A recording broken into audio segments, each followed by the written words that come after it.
Morning दोस्तों, आज का जो क्वेश्चन है बहुत ही मज़ेदार क्वेश्चन है। मज़ा लीजिए इसका और समझिए, बहुत मज़ा आएगा। बनाएंगे तो बहुत ही मज़ा आएगा, पहले के अनुपात में भी मज़ा आएगा। देखिए, देखते हैं क्वेश्चन को कैसे हल करते हैं। संभवतः आपका परीक्षा, आप तो पेपर कल तक इसका बीएसएससी का पेपर डालने का टाइम ख़त्म होने वाला है। 11 तक डेट है, इसके बाद में ख़त्म हो जाएगा। तब फिर लग जाइए। आगे नहीं लगे हैं तो लगिए, पहले से लगिए। इसमें पहले से नहीं लगते हैं तैयारी में तो फिर बहुत मुश्किल होगा मेरे दोस्त।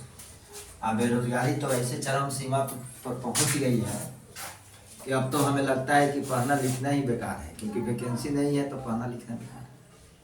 कहीं रोजगार में जुट जाना पड़ेगा। क्यों? बुरा लगेगा, लेकिन क्या कीजिएगा। चलिए, समय को बचाते हुए क्वेश्चन पर ध्यान देते हैं हम लोग। 30 से 50 के बीच अभाज्य संख्याओं की संख्या क्या है? तो ये तो एकदम छोटा है, वैसे भी लिख सकते हो 30 से 50 के बीच में। 30 से 50 तक गिनती लिखिए। 30, 31, 32, 33, 34, 35, 36, 37, 38, 39, 40, 41, 42, 43, 44, 45, 46, 47, 48, 49, 50। अब आपको पता होगा अभाज्य संख्या किसे कहते हैं। सिखाने के लिए मैंने ऐसे लिखा है। एक इसको गोल मार लो, एक ये हो जाएगा, एक आपका 37 हो जाएगा। इधर और बढ़िए, एक 41 हो जाएगा, और बढ़िए एक 43 हो जाएगा, और 43 के बाद एक 47 हो जाएगा। ठीक है, और कोई नहीं है। वैसे भी लिख सकते थे तो 1, 2, 3, 4, 5 होंगी संख्या इसकी। आंसर लिख देंगे। नेक्स्ट क्वेश्चन को देखते हैं मेरा भाई। पेट्रोल की कीमत 75 रुपया 50 पैसे प्रति लीटर थी। पहले कीमत में 20% की वृद्धि हुई, उसके बाद 10% की कमी हो गई। उसके बाद कितने परसेंट की कमी हो गई? 10% की कमी हो गई। अब पेट्रोल की कीमत क्या है? सबसे पहले 20% का फ्रैक्शन वैल्यू निकाल लो, 1/5, और 10% का फ्रैक्शन वैल्यू निकाल लो तो 1/10। अब कह रहेगा कि 20% की वृद्धि के लिए इसको जोड़ दो तो कितना होगा? 75.0 गुने वृद्धि हो रहा है तो 6/5। कमी कर रहा है तो इसको घटा दो। 10% की कमी तो 1 घटा दो, तो 1 घटाओगे तो कितना हो जाएगा? गुने 9/10। क्लियर बात है। अब आप क्या करें, 0 से, ये पॉइंट की वैल्यू है, ये पॉइंट है, इसमें क्या कर लो 1.00 चेंज कर लो। आसान हो जाएगा, आपको काटने में आसानी होगा। पॉइंट की वैल्यू हटा दीजिए।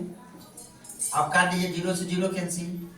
5 से काटिए 5 दूना 10, 5 से काटिए 5 एकम 5, 5 5 5 25, 5 एकम 5 2 5 5 25, 5 एकम 5। इससे काट लीजिए, 2 3 6। अब आपका क्या आ जाएगा? इसे 3 5 15, ये नहीं कटेगा। अब 9 3 27, 10 5 50, या 10 से इसमें भाग लगा दीजिए, 15.1 आ जाएगा। अब आप 5 से भाग लगाइएगा, पहले गुना करा लीजिए। 9 3 27, 15.1 गुने 27, आप बटा में 5 कर लीजिए। इससे भी इसे काट दीजिए, 5 5 25, पॉइंट कितना होगा? 2, 5 4 का 20। अब आपका आ जाएगा 15.1 में गुना करा दिए 4.1 से। 4 एकम 4, 4 5 20 की 0, हाथ में 2 है, 4 एकम 4 अभी 6, 5 एकम 5, हाथ में 1, 5 5 25, 26 27 के 7, हाथ में 2 है, 5 है 2 7। अब चल जाइए 4 5 7 6 13 के 3 7 1 8। पॉइंट कितने पर है? 1 का 1 2 पर 83 पॉइंट समथिंग हो जाएगा आपका आंसर। ये सही है ना जी? 5 एकम 5, इसे 5 से करते 5 एकम 5, 5 5 25 के 5 है, 5 है 2 7। ठीक है, मेरे को काट दिया। ठीक है, ठीक है, ठीक है, आपका ये आंसर हो जाएगा। ओके, नेक्स्ट क्वेश्चन को देखते हैं। दो संख्या तीसरी संख्या से क्रमशः 20% और 28% छोटी है, तो दूसरी संख्या पहली संख्या से कितने परसेंट छोटी है? ये देखना है कि पहली संख्या दूसरी संख्या से कितने परसेंट। पहली संख्या, दूसरी संख्या, तीसरी संख्या ले लेंगे। पहली संख्या को क्या कर लेंगे 100% ले लेंगे, तो दूसरी संख्या कितना परसेंट, पहली संख्या कितना कम है 20%, तब ये 80 हो जाएगा। दूसरी संख्या 28 है तो ये 72 हो जाएगा। और पहली दूसरी से कितना परसेंट है, तो इसमें देखेंगे, इसमें अंतर कितना का है 8 का है। किस पर निकालना है 80 पे, है ना, क्या है परसेंट कमी के लिए आता ही 80 है 10 0 0 यानी 10%। आपका ये आंसर हो जाएगा। ओके, नेक्स्ट क्वेश्चन को मेरे दोस्त देखते हैं आगे। नेक्स्ट क्वेश्चन देखते हैं, यहाँ पे लिख दीजिए संख्या,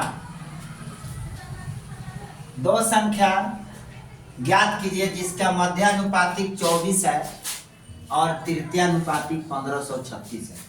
सिंपल सवाल है, मध्यानुपातिक और तृतीयानुपातिक। मध्यानुपातिक का मतलब रूट एंड मध्यानुपातिक, मध्यानुपातिक का मतलब हो गया आपका under root x y equal to आपका 24, तो एक्स वाई इक्वल टू क्या होगा 24 के होल स्क्वायर, तो एक्स वाई इक्वल टू हो जाएगा 576। ठीक है, 14 16 से 4 में 16 17 के साथ 4 5, ठीक है, तो एक्स बराबर लिख लीजिए 576 बटा में वाई। तृतीयानुपात हम लेते हैं तो एक्स तृतीयानुपात निकालते हैं, तृतीयानुपात नुपात तो क्या होगा x कोमा वाई बराबर वाई कोमा कितना दिया है तृतीयानुपात कितना, तो y कोमा 1536। ठीक है, 1 2 3 दिया, या तो ऐसे कर लें, तृतीयानुपात दिया है x कोमा वाई कोमा 1536, तो ये क्या होगा 1 2 तृतीयानुपात है, तो एक और डालिए y कोमा 1536। ठीक है, अब ये हो जाएगा x बटा वाई इक्वल टू वाई बटा 1536, x बटा वाई, अब वाई बटा, इसका इससे गुना करा लीजिए, तो वाई स्क्वायर बराबर आपको क्या मिल जाएगा 1536 गुने x। यहाँ x का वैल्यू यहाँ से उठा के रख लीजिए, यहाँ से उठाकर रख लीजिए, तो आपको मिलेगा कितना वाई स्क्वायर इक्वल टू 1536 गुने 576 बटा में वाई, वाई का वाई से गुना, तो वाई का क्यूब बराबर कितना हो जाएगा 1536 गुने 576। अब चलिए इसका होल क्यूब निकाल लीजिए, वाई का होल क्यूब निकालते हैं तो 1536 गुने 576, गुणनखंड कर लो तो कितना हो जाएगा 1536 का गुणनखंड करेंगे 3 से, 3 पे से 15 पूरा कट गया 0, बढ़ती है 36, बढ़ती है 36 यानी कि 12, 3 6 3 कम 3 3 पे 15, फिर एक किससे कट जाएगा आपका 6 6 का 36 6 का 500 बना 6 से 6 6 का 36, अच्छा का 6 6 का 36 ना 6 से नहीं होता है, 8 8 8 64, 8 से होगा 8 8 64, 8 से 8 6 का 48, 8 चौका 32 के 2 हाथ में 3, 8 6 का 48 10 से काम, ये 8 गुने 8 गुने 8 गुने 3 हो जाएगा, ये 8 से कट जाएगा 24 576 गुना 24 गुने 24, 24 गुने 24 24 को कर दो 12 गुना 24, 3 3 के 9, 3 3 के 9, तो 24 को 24 से, तो 3 गुने 3 चौका 12, तो 3 गुने 2 गुने 2 गुने, तो 3 गुने के 6 6 गुने के 12 12 गुने के 24 गुने 3 गुने 2 गुने 2 गुने 2, ये सब रूट में। ठीक है, तो 3 जोड़ा हमने क्या करेंगे निकाल लेंगे, तो 8 निकल जाएगा, इसमें 1 2 एगो 3, तो एगो 3 निकल जाएगा, इसमें 1 2 3 तो एगो 2 निकल जाएगा, इसमें 1 2 3 तो एगो 2 निकल जाएगा। अब 8 तरीके 24 24 96, 24 96, ये आपका आंसर हो गया। आगे देखते हैं, एक विद्यालय के कैंटीन लंच के 20 रुपए तथा 4 रुपए प्रति दिन चार्ज करती है। रमेश को 5 दिन के लिए इन चीजों की कितनी राशि खर्च करनी होगी। क्वेश्चन नेक्स्ट बोल रहा है, इसमें बहुत सिंपल है, आप कैलकुलेशन जानते हैं तो एकदम आसान तरीके से लग जाएगा। ये थोड़ा सा एक्सप्लेन इसलिए किया जाता है कि आपको समझ में आए। उड़ा दिया जाएगा तो आप थोड़ी जानते हैं, आपको पता नहीं चलेगा, सिर्फ हम जानेंगे, आपको नहीं पता चलेगा। तो देखिए एक विद्यालय के कैंटीन में लंच के कितने पैसे लग रहे हैं? लंच के पैसे लग रहे हैं आपको 20 रुपये, ठीक है, और 4 रुपये प्रतिदिन चार्ज करता है। तो 4 रुपये प्रतिदिन चार्ज करता है, 4 रुपये और दो दीजिए। कई दिन के खर्च निकालना है, 5 दिन के, तो 5 से गुना करा दीजिए, तो कितना हो जाएगा? 24 गुना 5, 5 का 20 की 0, 5 गुना 10 और 2 12, 5 का 20 की 0, 5 गुना 10 और 2 12, 120 रुपये इसके आंसर है। 10 संख्याओं का औसत 8 है। 10 संख्याओं का औसत 8 है। यदि प्रत्येक संख्या में 14 से गुना कर दिया जाता है तो नई संख्याओं का औसत क्या होगा? इसका औसत क्या होगा? तो नई संख्या का औसत, नई संख्या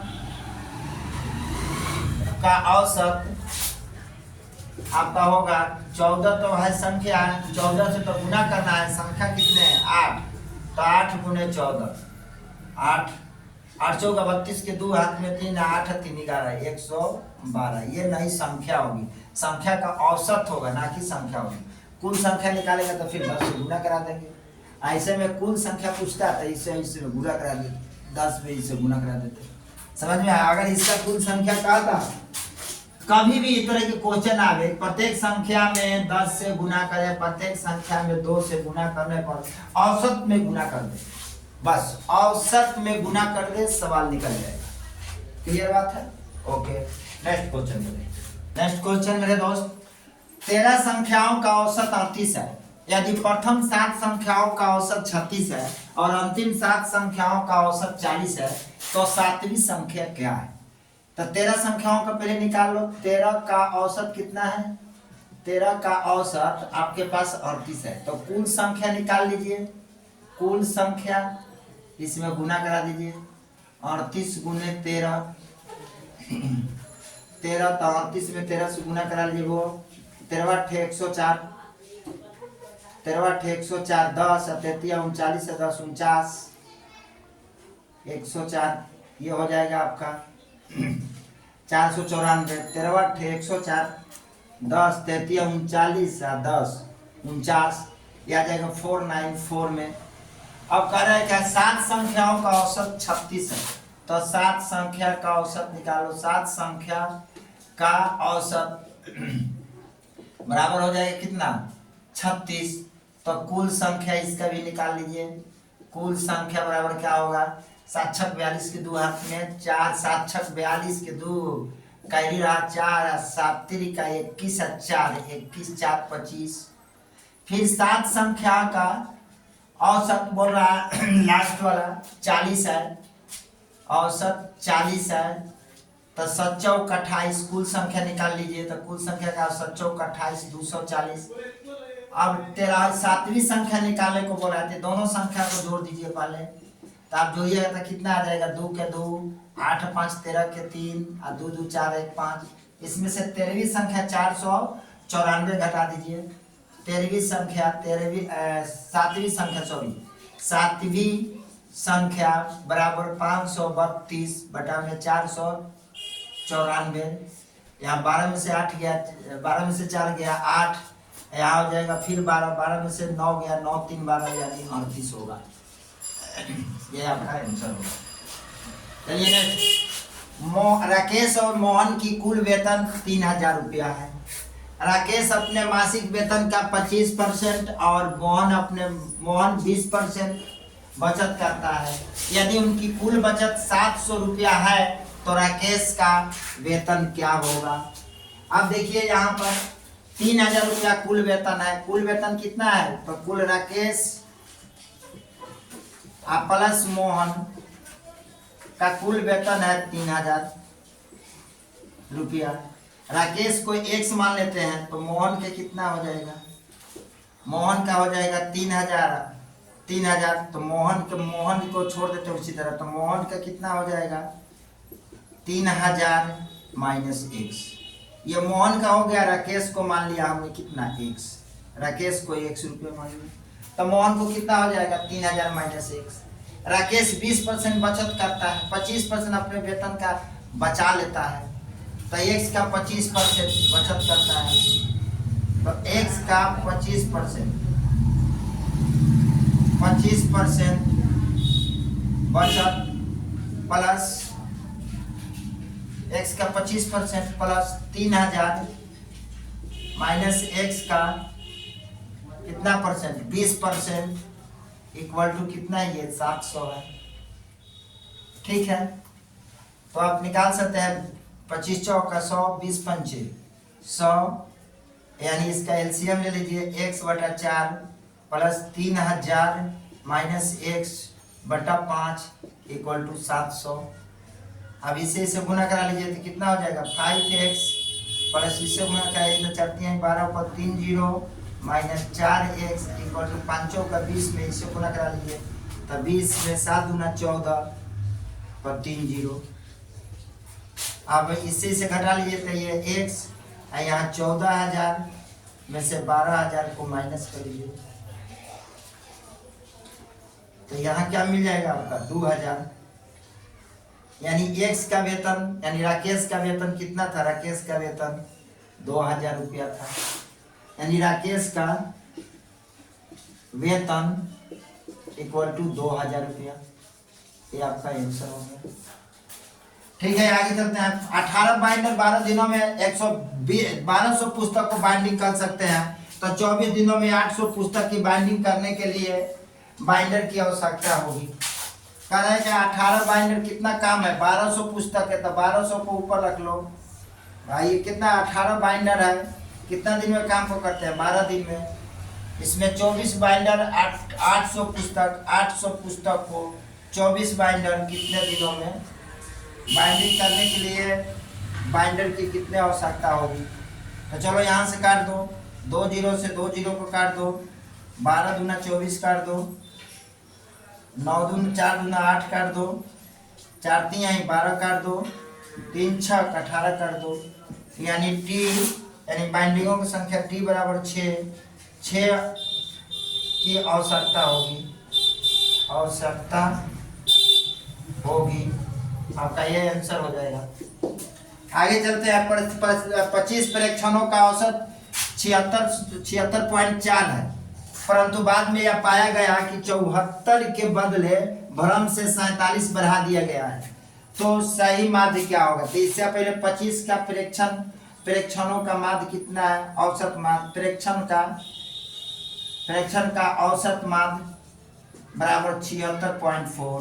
तो कुल निकाल ले, कुल निकालेंगे तो कुल को क्या करेंगे 76.4 गुने 25, इसमें गुना करा दे 76.4 को 25 से, 5 का 20 की 0, 6 बजे 30 31 32 के 2 हाथ में 3, 7 बजे 35 36 37 38, 5 के 20 की 0, 6 बजे 30 31 32 के 2, 7 बजे 35